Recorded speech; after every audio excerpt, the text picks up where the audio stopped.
अगर आप अक्सर ट्रैवल पर जाते हैं तो आपको एक अच्छा सा ट्रैवल क्रेडिट कार्ड लेने पर विचार करना चाहिए। लेकिन क्रेडिट कार्ड मार्केट में डिस्काउंट, कैशबैक, पॉइंट्स और रिवॉर्ड्स जैसे तरह तरह के अट्रैक्टिव ऑफर्स की इतनी भरमार है कि उनमें से किसी एक को चुनना काफ़ी मुश्किल हो जाता है। बावजूद इसके अपना ट्रैवल क्रेडिट कार्ड चूज़ करते समय आपको कुछ गाइडलाइंस का ध्यान ज़रूर रखना चाहिए। याद रखें, एक अच्छा ट्रैवल क्रेडिट कार्ड आपको कुछ फ्री फ्लाइट दिला सकता है और आपका ढेर सारा पैसा बचा सकता है। तो सवाल ये है कि आपको कौन सा क्रेडिट कार्ड लेना चाहिए। आइए कुछ मोस्ट इम्पॉर्टेंट बातों पर गौर करते हैं जिन्हें आपको एक ट्रैवल क्रेडिट कार्ड लेते समय ध्यान में रखना चाहिए। तो हमेशा एक ऐसा ट्रैवल क्रेडिट कार्ड चुनें जो बहुत ज़्यादा साइन अप बोनस देता है, क्योंकि इससे आपको बहुत सारी मुफ्त फ्लाइट पाने में मदद मिल सकती है और ये इसी तरह से काम करता है। अगर आप एक बार में स्केड्यूल परचेज करते हैं या एक फिक्स टाइम पीरियड के दौरान मिनिमम लिमिट तक स्पेंड करते हैं, अलग अलग कार्ड उस टाइम लिमिट में किए जाने वाले मिनिमम कॉस्ट के बेस पर अलग अलग बोनस पॉइंट देते हैं। इससे आपको कार्ड पर खर्च किए हर डॉलर पर 1 से 5 गुना पॉइंट्स कमाने का मौका मिल सकता है। साइन अप बोनस तभी मिलेगा जब आप एक स्पेसिफिक टाइम फ्रेम के अंदर मिनिमम कॉस्ट की ज़रूरत को पूरा करेंगे। क्रेडिट कार्ड जिसकी लो मिनिमम स्पेंडिंग लिमिट है, असल में वही लेने में बुद्धिमानी भी है जिसे आप रोज़मर्रा के खर्चों को मैनेज कर सकें। सबसे अच्छा ट्रैवल क्रेडिट कार्ड वही होता है जो आपको सिर्फ एक बार खरीदारी के साथ बोनस देता है। लेकिन इसका मतलब ये बिल्कुल नहीं है कि आप ज़्यादा खर्च कर सकते हैं, क्योंकि तब भी हायर मिनिमम स्पेंडिंग लिमिट वाला क्रेडिट कार्ड नहीं लेना चाहिए, क्योंकि इससे आपको और ज़्यादा और इनफ रिवॉर्ड पॉइंट्स मिलेंगे। लेकिन आप मिनिमम कॉस्ट की ज़रूरत को पूरा करने के लिए लो लिमिट कार्ड से शुरुआत कर सकते हैं ताकि आप पर ज़्यादा दबाव भी ना पड़े। अगर आप कुछ स्पेशल कैटेगरीज में स्पेंड करते हैं तो ट्रैवल क्रेडिट कार्ड में ज़्यादा पॉइंट्स मिलते हैं।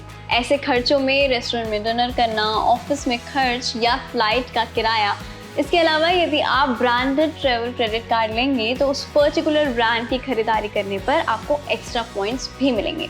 आपको तब भी एक्स्ट्रा पॉइंट्स मिलते हैं जब आप खास रिटेलरों में स्पेंड करते हैं जिनकी लिस्ट में ये कार्ड शामिल होता है। ये एक्स्ट्रा पॉइंट्स आगे चलकर आपके लिए काफ़ी फायदेमंद साबित हो सकते हैं। हर क्रेडिट कार्ड कंपनी कस्टमर्स को लुभाने के लिए यूनिक फीचर्स और फैसिलिटीज़ देती है। वो free night, priority boarding, zero foreign transaction fees जैसी फैसिलिटीज़ देती हैं। वे आपको कार्ड लेने के लिए इंस्पायर करने के लिए आपको लाइफ टाइम लॉयल्टी स्टेटस भी दे सकती है। लेकिन इन लुभावने ऑफर्स में नहीं फंसकर आपको सिर्फ और सिर्फ वही कार्ड खरीदने हैं जो आपकी ट्रैवल रिलेटेड ज़रूरतों को पूरा कर सकने के नज़रिए से सबसे अच्छी फैसिलिटीज़ आपको देती हों। ये बात बिल्कुल साफ है कि ट्रैवल क्रेडिट कार्ड की फैसिलिटी का बेनिफिट उठाने के लिए आपको कुछ एनुअल फीस भी देनी पड़ सकती है। लेकिन क्योंकि हर कोई चाहता है कि उसे एक ऐसा कार्ड मिले जिसकी एनुअल फीस सबसे कम हो या शून्य हो, इसीलिए ध्यान रखें कि आपको सर्विसेज और फैसिलिटीज़ देने के लिए ये जो फीस आपसे ली जाती है उनकी ज़रूरत आपको ट्रैवल के दौरान पड़ सकती है।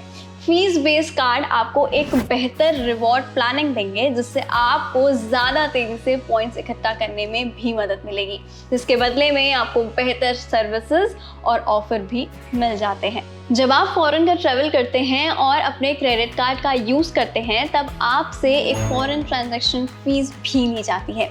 लेकिन अगर आप बहुत रेयर ही कभी फॉरेन ट्रिप पर जाते हैं तो आप ज़ीरो विदेशी लेन देन फी वाला कार्ड भी चुन सकते हैं। लेकिन इससे आपको अपने खर्च पर पॉइंट्स कमाने की कैपेसिटी भी कम हो जाती है और इस तरह आप कुछ ऑफर्स और फीचर्स को भी जान जाएंगे। ऐसे में वो ट्रैवल क्रेडिट कार्ड लेना सबसे अच्छा होता है जो आपकी नीड्स को सबसे अच्छी तरह से पूरा कर सकता है। इसीलिए आपके लिए एक कार्ड को चूज़ करने से पहले कुछ कार्ड्स, उनकी फीचर्स और फीस को कंपैरिजन करना बेहद ज़रूरी हो जाता है। तो उम्मीद है आप समझ गए होंगे हमारी इस पूरी वीडियो का मकसद। अंत में क्रेडिट कार्ड सही है इस बात को समझें और दूसरों को भी समझाएं। इस टॉपिक से रिलेटेड अगर कोई भी डाउट आपके मन में है तो आप हमें कमेंट भी कर सकते हैं।